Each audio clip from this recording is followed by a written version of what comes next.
aqui com vocês. O tema que estudaremos hoje são as funções essenciais à justiça. As instituições que são essenciais à justiça são o Ministério Público, a Advocacia Pública, a Advocacia Privada e as Defensorias Públicas.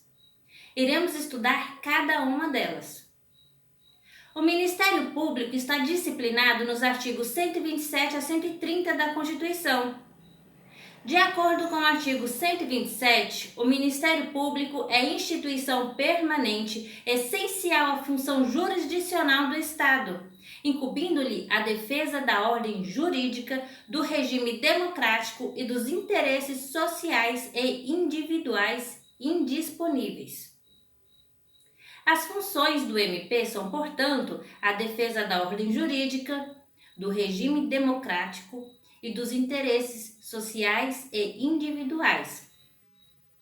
Ele é regido pelos princípios da unidade, a indivisibilidade e a independência ou autonomia funcional e administrativa. A respeito dessa autonomia, o parágrafo 2º do artigo 127 permite ao Ministério Público, por exemplo, propor ao Poder Legislativo a criação e extinção de seus cargos e serviços auxiliares através de concurso público de provas ou de provas e títulos.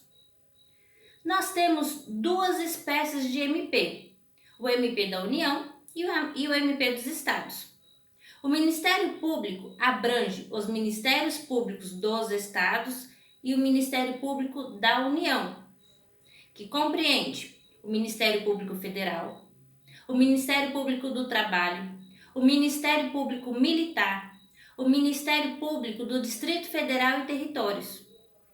O Ministério Público da União tem por chefe o Procurador-Geral da República, nomeado pelo Presidente da República para um mandato de 2 anos, sendo permitida a recondução. Já os Ministérios Públicos dos Estados e do Distrito Federal e Territórios terá como chefe o Procurador-Geral do Estado, que será nomeado pelo governador também para um mandato de 2 anos, sendo permitida a recondução. Os membros do MP têm as seguintes garantias, conforme o parágrafo 5º, inciso 1 do artigo 128 da Constituição. Vitaliciedade no cargo, ou seja, ele somente perderá o seu cargo através de sentença judicial transitada em julgado. Entretanto, para adquirir esta garantia, ele precisa ter passado pelo estágio probatório, que é um período de 2 anos de exercício no cargo. Uma outra função é a inamovibilidade, ou seja, o membro do MP só poderá ser transferido por motivo de interesse público, mediante decisão do órgão colegiado competente do Ministério Público. Isso quer dizer que o chefe do MP, do promotor, não pode transferir o membro de uma região para outra, conforme sua vontade. Ele não pode fazer isso. Esta é uma garantia para que o promotor não precise agradar o seu chefe. Ele age com autonomia. Pelas mesmas razões, uma outra garantia assegurada ao promotor é a irredutibilidade do seu subsídio. Aos membros do MP são vedados receber, a qualquer título e sob qualquer pretexto, honorários, porcentagens ou custas processuais, exercer a advocacia, participar de sociedade comercial, exercer ainda que em disponibilidade qualquer outra função pública, com exceção a do magistério, exercer atividade político-partidária, receber a qualquer título ou pretexto auxílios ou contribuições de pessoas físicas, entidades públicas ou privadas. E por fim, caso o promotor afaste-se de seu cargo por aposentadoria ou exoneração, ele precisa aguardar um período de 3 anos para exercer a advocacia no juízo ou tribunal do qual ele se afastou do cargo. Mas nada impede que ele atue como advogado em outro juízo ou tribunal diferente daquele que ele atuou como promotor. As funções institucionais do Ministério Público estão descritas no artigo 129 da Constituição. É um artigo um pouco extenso e por isso eu não poderei ler aqui com vocês. Eu gostaria que vocês fizessem a leitura dele no final da aula. Estamos combinados? Nós temos ainda o Conselho Nacional do Ministério Público, disciplinado pelo artigo 130-A.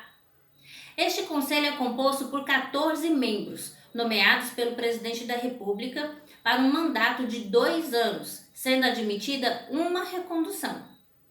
Ele é presidido pelo Procurador-Geral da República e é formado por 4 membros do Ministério Público da União, 3 membros do Ministério Público dos Estados, 2 juízes, sendo um indicado pelo Supremo Tribunal Federal e outro pelo Superior Tribunal de Justiça, 2 advogados e 2 cidadãos de notável saber jurídico e reputação ilibada. De acordo com o parágrafo 2º deste artigo, compete ao Conselho Nacional do Ministério Público o controle da atuação administrativa e financeira do Ministério Público e do cumprimento dos deveres funcionais de seus membros. Este parágrafo enumera uma série de funções do Conselho. Eu gostaria que vocês lessem ele também. Agora, nós estudaremos a advocacia pública, que está disciplinada nos artigos 131 e 132 da Constituição. De acordo com o caput do artigo 131, a Advocacia Geral da União é a instituição que, diretamente ou através de órgão vinculado, representa a União, judicial e extrajudicialmente, cabendo-lhe nos termos da lei complementar que dispuser sobre a sua organização e funcionamento, as atividades de consultoria e assessoramento jurídico do Poder Executivo. O chefe da Advocacia Geral da União, a AGU, é o Advogado-Geral da União, de livre nomeação pelo Presidente da República, dentre cidadãos maiores de 35 anos e de notável saber jurídico e reputação ilibada. Mas o ingresso nas classes iniciais das carreiras da AGU se dá mediante concurso público de provas e títulos. No âmbito estadual, também temos uma advocacia pública. Ela é intitulada de Advocacia Geral do Estado ou Procuradoria Geral do Estado. Nesse sentido, os procuradores dos estados e do Distrito Federal, organizados em carreira, na qual o ingresso dependerá de concurso público de provas e títulos, com a participação da Ordem dos Advogados do Brasil em todas as suas fases, exercerão a representação judicial e a consultoria jurídica das respectivas unidades federadas. A Advocacia Pública dos Estados é organizada em carreira e o ingresso de procuradores se dá por meio de concurso público de provas e títulos.